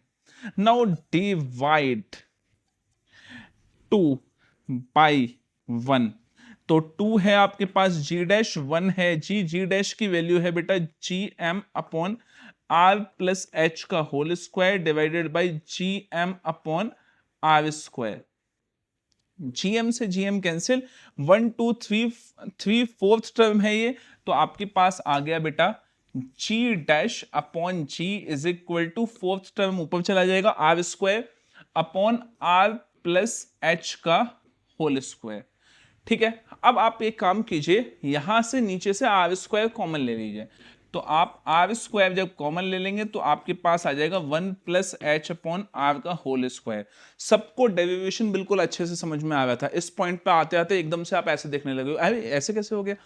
हर बच्चा करता है इस डेरिवेशन में। देखिए इधर मैंने आर प्लस एच को का होल स्क्वायर अगर लिखूं तो क्या मैं r square plus H square plus 2h r लिख सकता हूं, और यहां से मैं आर स्क्वायर कॉमन ले लूं वहां से, तो आपके पास 1 plus H square upon are square, क्योंकि कॉमन लेने का मतलब डिवाइड करना होता है, और प्लस का 2h अपॉन आर स्क्वायर। तो इससे ये कैपिटल स्मॉल का ध्यान मत देना आप ज्यादा, तो यहां से ये कैंसिल हो जाएगा, तो ये हो गया आपके पास R square 1 plus H square upon are square plus का 2h अपॉन आर। तो अगर आप इसको स्क्वायर के टर्म में लिखो तो ये वैल्यू आपके पास 1 प्लस, अगर मैं इसको खोलूं तो ये वैल्यू आपके पास क्या आ जाएगी बेटा 1 plus H square upon are square plus 2h upon r. देखिए ये वाला, और यही वैल्यू हमारे पास इधर आई है, तो आप आर स्क्वायर कॉमन ले सकते हैं। इसको आपने कॉमन लिया तो g dash is equal to g, इसको ऊपर ले जाइए 1 plus h upon are minus 2। ठीक है, यहां पे जो हम इसकी वैल्यू निकालने वाले हैं वो बाइनोमियल एक्सपेंशन से निकालने वाले हैं, और बाइनोमियल एक्सपेंशन तब लागू होता है कि जब 1 के साथ कुछ ऐड हो रहा हो और ये वाली वैल्यू 1 से बहुत ज्यादा छोटी हो, ये वैल्यू 1 से बहुत ज्यादा छोटी हो, मतलब h बाई आर 1 से बहुत ज्यादा छोटा होना चाहिए, तो बाइनोमियल एक्सपेंशन लग जाता है। तो binomial expansion, so g dash is equal to g 1 minus, आप बस जो आपके पास रेशियो है उसके आगे जो पावर है वो आ जाती है साइन के साथ 2h अपॉन आर। सो देखिए एक कंक्लूजन ये है कि आप हाइट पे जब जाते हैं तो ग्रेविटेशनल एक्सेलरेशन कम हो जाता है। ठीक है, चलिए आगे बढ़ते हैं बेटा। Next one, effect of g due to depth. यहां फंडा कुछ ऐसा है कि भाई पहले आप स्टार्टिंग में इस पॉइंट पे थे, इस पॉइंट को नाम दे दो, कुछ नाम, इस पॉइंट को क्या नाम दो, तो ये पॉइंट P हो गया, ये पॉइंट Q हो गया। ठीक है, तो देखिए gravitational acceleration at point P, तो जी की वैल्यू तो बेटा G M upon are square हो जाएगी। लेकिन यहां पे हम एक काम करेंगे, अर्थ के मास को हम यहाँ पे डेंसिटी के टर्म में लिखेंगे। उसकी एक वजह है, क्योंकि बच्चा जब आप नीचे जाओगे तो क्या होगा कि आप जितना नीचे जाते जाओगे, यहां तक तो कोई बात नहीं है, आप जितना नीचे जाते जाओगे आपके नीचे जितना मास होगा वही आप पे ग्रेविटेशनल एक्सेलरेशन लगाएगा, ठीक है। उससे ऊपर का मास आप पे ग्रेविटेशनल एक्सेलरेशन नहीं लगाएगा। अभी आप यहां खड़े हो तो अर्थ का जो पूरा मास है वो आप पे ग्रेविटेशनल एक्सेलरेशन लगा रहा है, आपको पुल कर रहा है, ग्रेविटेशनल फोर्स लगा रहा है। लेकिन जैसे जैसे आप नीचे जाओगे तो जितना मास आपके नीचे होगा उतना ही आप पे ग्रेविटेशनल फोर्स लगाएगा। तो सबसे पहले हम यहाँ मास की वैल्यू लिख लेते हैं। तो देखिए density is equal to mass upon volume होता है, मास अपॉन वॉल्यूम, वॉल्यूम क्योंकि अर्थ को हमने स्फीयर माना है तो वॉल्यूम 4/3 पाई आर क्यूब हो गया। तो मास की value density into 4/3 pi r cube हो गई। तो अगर मैं यहां मास की वैल्यू लिख दूं बेटा तो g into 4/3 pi r cube और रो और बच गया, रो को यहां लिख देते हैं और आर स्क्वायर ये, तो इससे ये क्यूब कैंसिल हो गया। तो आपके पास g की वैल्यू कायदे से लिख लेते हैं बेटा 4/3 into rho into pi into capital G into r, ये नंबर 1 हो गया। नाउ हम नीचे आ गए यहां पे इस वाले पॉइंट पे, तो इस वाले पॉइंट पे ग्रेविटेशनल एक्सेलरेशन क्या हो जाएगा, तो gravitational acceleration at Q point पे जी डैश इज इक्वल टू वही फॉर्मूला बेटा 4/3 रो इंटू पाई इंटू जी। अब आपके पास यहां पे जो डिस्टेंस है वो r माइनस, सेंटर से ही तो डिस्टेंस कैलकुलेट होगा, that will B r minus D, ये सेकेंड हो गया। नाउ डिवाइड 2/1, तो g डैश अपॉन जी डैश की वैल्यू आपके पास ये है। तो देखो सब कुछ कैंसिल हो जाएगा, सिर्फ ये बचेगा और ये बचेगा, तो ये r minus D upon R. बस एक काम करो छोटा सा, g dash is equal to G, यहां से ऊपर से r कॉमन ले लो, ठीक है। तो देखिए r अगर आपने, एक मिनट को मिटा देता हूं, कायदे से लिख लेता हूं क्योंकि मेन वैल्यू है। तो आपके पास क्या आ गया बेटा, g यहां आ गया, r मैंने कॉमन ले लिया। देखो कॉमन लेने का मतलब डिवाइड करना होता है, तो देखो r को r से डिवाइड किया 1 बचेगा और d को r से डिवाइड किया तो d अपॉन r बचेगा और नीचे r है ही वो कैंसिल करेगा, तो g डैश की value g into 1 minus D upon r आ जाएगी। सो ये आपका एक्सप्रेशन हो गया, ठीक है बेटा। स्क्रीनशॉट लीजिए, नोट कीजिए, whatever you want to do can do, either इन दोनों में से कुछ भी जो करना चाहो, ठीक है। Next one, gravitational potential energy. सीधा सा फंडा है ग्रेविटेशनल पोटेंशियल एनर्जी का कि किसी भी मास को जब आप इनफाइनाइट डिस्टेंस से अर्थ के पास लेके आएंगे विद कांस्टेंट वेलोसिटी। देखो भाई ये क्या ब्लर अपने आप हो रहा है, एक मिनट। सो एक टेक्निकल ग्लिच के चलते हमें वीडियो में को पॉज करना पड़ा। तो देखिए भाई किसी भी मास को इन्फिनिटी से लाने में जो वर्क डन करना पड़ता है वो ग्रेविटेशनल पोटेंशियल एनर्जी होती है। तो उसको कैलकुलेट कैसे करेंगे, तो देखिए work done is equal to force into displacement. मैं स्मॉल वर्क डन के लिए एफ इनटू डी आर लिख देता हूं। तो डी डब्ल्यू is equal to gravitational force कितनी होती है, ग्रेविटेशनल फोर्स होती है क्या बेटा जी m1 m2 upon are square. तो यहाँ m1 अर्थ का मास है कैपिटल M और स्मॉल m मास जो है वो दूसरी बॉडी का है, तो capital M small m divided by r square into d r, ठीक है। चलिए भाई अब यहाँ पे हम डी डब्ल्यू is equal to G capital M small m बाहर लिख लीजिए। आपको 1/r स्क्वायर जो है उसको इंटीग्रेट करना है किससे, डी आर से, ठीक है। तो देखिए यहाँ पे और लिमिट जो आप लगाएंगे वो लगाएंगे यहाँ पे इन्फिनिटी से कैपिटल आर की, तो इंटीग्रेट किया तो डी डब्ल्यू डब्ल्यू हो जाएगा आपके पास G capital M small m integration. हाँ भाई देखो 1/r स्क्वायर का डी आर से इंटीग्रेशन करेंगे तो आपके पास क्या करो भाई, किसी भी स्क्वायर टर्म का डिनोमिनेटर में इंटीग्रेशन नहीं हो सकता, तो आप ऊपर ले जाओ इसको। तो r की पावर -2 dr, अब इसमें आप x की पावर n वाला फॉर्मूला लगा दीजिए। आर की पावर -2 + 1 अपॉन -2 + 1, तो ये हो गया आर की पावर -1 अपॉन -1, सो ये इसको नीचे ले आइए तो -1 अपॉन आर आपके पास फॉर्मूला आ गया, माइनस का 1 अपॉन आर, लिमिट आपकी इन्फिनिटी से कैपिटल आर की लगी हुई है। कैपिटल आर जो है वो पॉइंट हो जाएगा जहां पे हम लेके आए उसको। तो work done is equal to आपके पास आ गया G capital M small M minus का 1 अपॉन आर माइनस का 1 by infinity, sorry minus minus plus हो जाएगा, 1 बाई इंफिनिटी सी वो होता है। तो आपके पास जो वर्क डन का फॉर्मूला आ गया माइनस का G M M upon capital R, तो ये यही वर्क डन पोटेंशियल एनर्जी की फॉर्म में स्टोर होगा, माइनस का G capital M small M upon are.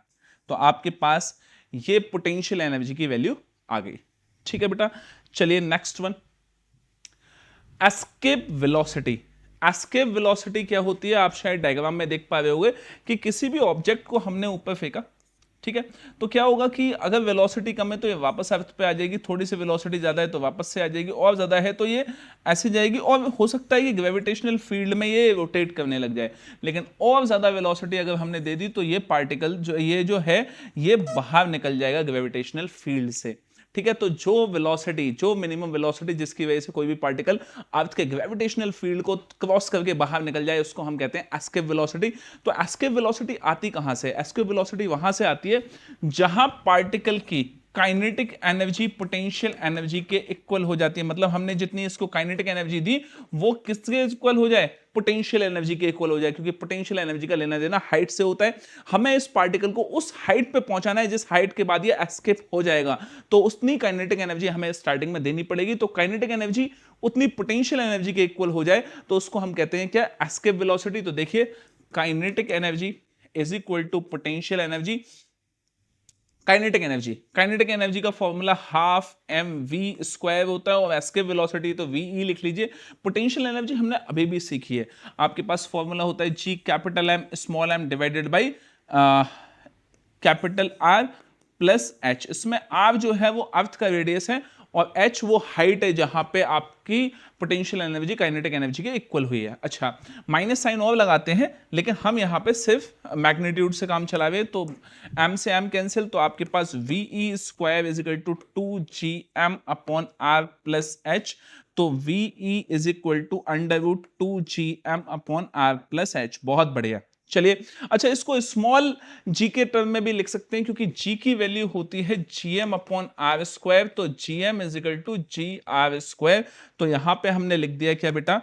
V E is equal to √2 into g r square upon, अच्छा r नहीं लिखेंगे, आर प्लस एच का होल स्क्वायर लिखेंगे, क्योंकि आपने नीचे भी आर प्लस एच लिखा है, तो ये आर प्लस एच का whole square upon are plus H square से ये आर प्लस एच कैंसिल हो गया, तो V E is equal to √2GER plus h. और किसी कंडीशन में अगर आर बहुत ज्यादा बड़ा है, अर्थ का रेडियस बहुत ज्यादा बड़ा है, हाइट कम है, तो उस कंडीशन में एच हटाइए, तो एस्केप वेलोसिटी जो है वो हो जाती है 2 इंटू जी इंटू आर।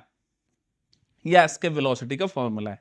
ठीक है, नोट कर लीजिए या स्क्रीनशॉट ले लीजिए। आगे बढ़ते हैं। Orbital velocity. ऑर्बिटल वेलोसिटी क्या फंडा है कि भाई फॉर एग्जांपल एक पार्टिकल सीधा जा रहा था अपने काम से, किसी भी काम से जा रहा था, अर्थ ने क्या की, उस पर ग्रेविटेशनल फोर्स लगाई, तो ग्रेविटेशनल फोर्स की वजह से क्या हुआ कि ये पूरी तरह तो अर्थ की तरफ नहीं आ पाएगा, बल्कि क्या होगा कि ये वाला पाथ फॉलो करने लग जाएगा। This path is the vector, resultant vector है इसकी ओरिजिनल वेलोसिटी और ग्रेविटेशनल फोर्स के बीच का। समझ में आ गई बात? तो देखिए कि ऑर्बिटल वेलोसिटी इसके पास कितनी आएगी। कोई भी चीज अगर सर्कुलर मोशन कर रही है तो उस बॉडी के पास हमेशा एक सेंट्रीपिटल फोर्स होती है, तो सेंट्रीपिटल फोर्स का फॉर्मूला हो गया बेटा m we square upon are.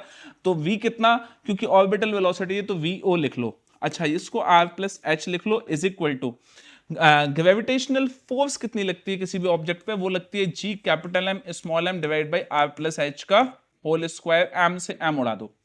ठीक है, तो v और ये स्क्वायर से h ये कैंसिल कर दो, तो v naught square is equal to G M upon are plus h. v naught is equal to G M upon are plus h. अच्छा, इसको अगर स्मॉल आर के जी के टर्म में लिखना हो तो आपके पास small G is equal to G M upon are plus H का होल स्क्वायर होता है, तो gm की वैल्यू हो गई बेटा g into R plus H का होल स्क्वायर। तो अगर मैं यहां पे लिख दूं तो V not is equal to under root G into R plus H का whole square divided by R plus H से स्क्वायर कैंसिल कर दो, तो V not is equal to G into R plus H. क्या ये बात समझ में आ गई आपको? अगेन एच की वैल्यू अगर बहुत ज्यादा स्मॉल हो तो वी नॉट को हम लिख सकते हैं जी इंटू आर, ठीक है। तो ये ऑर्बिटल वेलोसिटी की वैल्यू हो गई। नेक्स्ट वन, नेक्स्ट डेरिवेशन जो है वो आपका सेकंड बुक का है। सेकंड बुक को अलग से अपन जो है पोस्ट करेंगे, क्योंकि नहीं तो बहुत ज़्यादा लंबी वीडियो हो जाएगी। अब लंबी वीडियो से आप वैसे भी बचते हो, तो 2 पार्ट्स में वीडियोस को अपलोड करेंगे। सेकंड बुक का थोड़ी देर में मतलब करेंगे आज ही अपलोड, लेकिन अलग अलग अपलोड करेंगे।